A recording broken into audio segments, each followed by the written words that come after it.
welcome back to AZ Astro. So, just a few nights ago, I did my whole comparison between the two filters, the Optilong L Pro and the Chroma.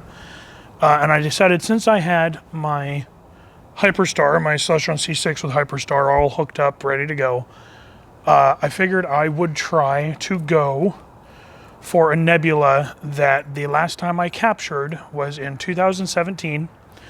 And I did it with my Skywatcher 100 ED telescope and a DSLR. Well, it didn't come out very well. The image that I did get, I do like, but it's really noisy. It was back when I very first started astrophotography.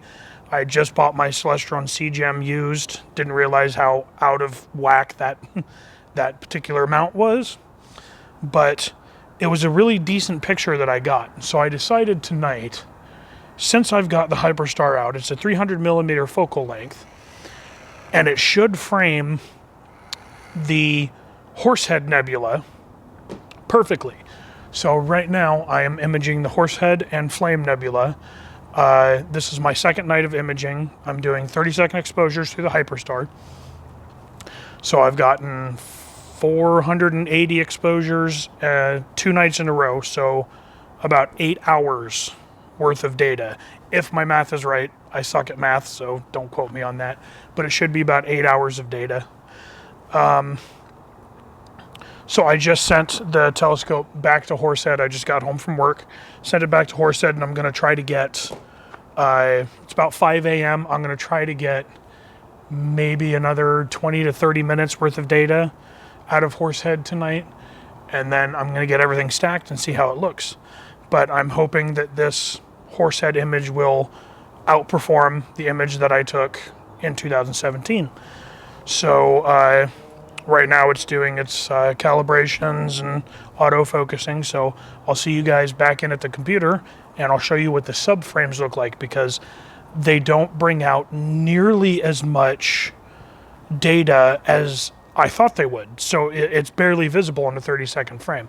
But I'll show you guys in at the computer once I get back in there. So I'll see you guys in at the computer. All right, so we're back in at the computer. As you can see, it's already taken 6 exposures. I'm probably only going to get about a half an hour worth of exposures, as it is 5 o'clock in the morning and the sun will start coming up here in about 30 minutes.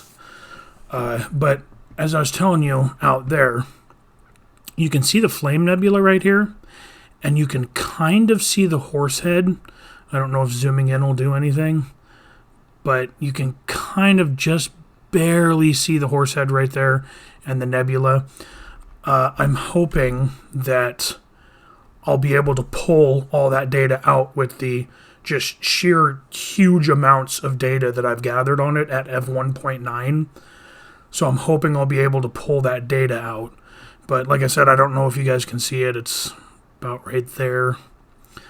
But yeah, it's really dim. I really thought that I would get much more data than this, because the last time in 2017, when I imaged the Horsehead Nebula, it was through a f7 telescope.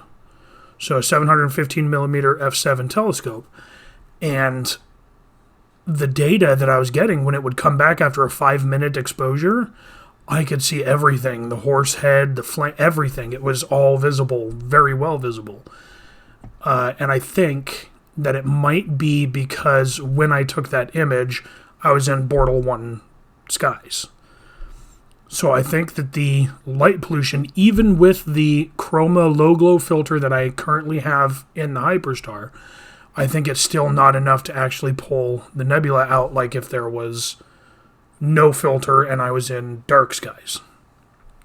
But yeah, hopefully I can see the Flame Nebula. Hopefully I can pull that out. So if you guys haven't noticed, I actually switched from TeamViewer and I'm using AnyDesk. The TeamViewer, like 4 times in a row, I would start up TeamViewer since I started using it, and I've used it for about a year. 4 times throughout the year that I used it, I would get an email, or I would get an error message on there saying that we believe you're using TeamViewer for business purposes or whatever. So they lock me out. They allow me to use it, but only for I think it's like 5-minute stints, and then it shuts off. And so I had to send them a fax, not even an email. It had to be a fax of my name, my address, all my information, and exactly what I was using it for to actually get them to unlock TeamViewer so I could use it again. Well, since the last time, being annoyed of having to do that, and also the fact that transferring files, even though I'm on a gigabit up and down fiber internet, it was still telling me that 13 gigs going from my Eagle to my main computer that's only 30 feet away from my Eagle, and I have it hooked up through Ethernet, through an Ethernet cable. It was telling me it was going to take 12 hours to transfer 13 gigs of data. So finally, after that happened, I said, you know what, screw it. I'm going to look for something different. And I actually asked during one of the live streams of Astro World TV, which I watch every Wednesday night and Friday night, I asked him, hey, what do you guys use to remote into the Eagle? Because Dan, who is the guy that runs Astro World TV, he has an Eagle 4 Pro. And I got all sorts of suggestions in the chat from all the people that were watching the live stream.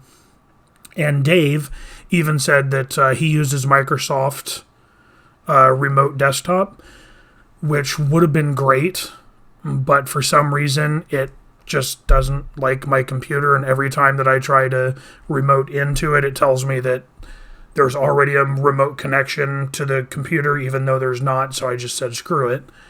And one of the biggest ones that they were saying was try AnyDesk. So I tried AnyDesk, and I've been using AnyDesk for about 3 nights now. The image, like, it's much, much clearer. And then I transferred 14 gigabytes of data from the Eagle over an Ethernet cable to my main computer, and it literally took like 6 minutes to transfer all that data from the 2 computers. So I don't know what the deal with TeamViewer is, but AnyDesk is a billion times faster than TeamViewer, so it looks like I'll be sticking with this for a while. I also do really love the widescreen that I'm able to do. When I come up here, I go to auto adapt resolution, and it like stretches the whole desktop out. I really like that. It lets me fit more stuff in there. That's beside the point, though. So yeah, this is the subframe, and then I am planning on. I purchased a new camera, or new to me. It's a used camera, but it's the ASI 385 MC.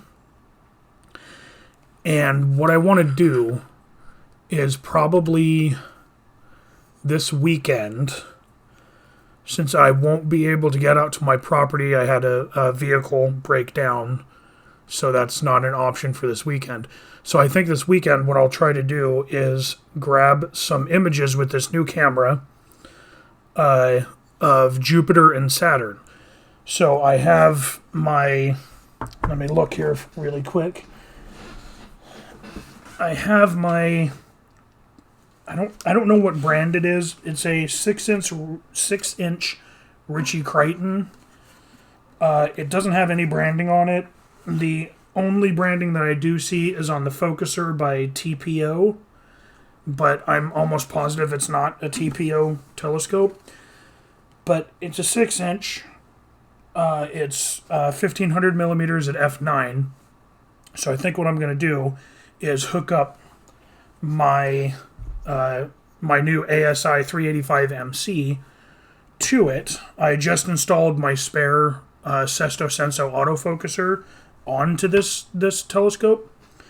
So I think I'm going to hook up my my camera up to this telescope with my 2x Barlow lens that I have, which should give me about 3,000 millimeter focal length at f18, which is perfect for planetary.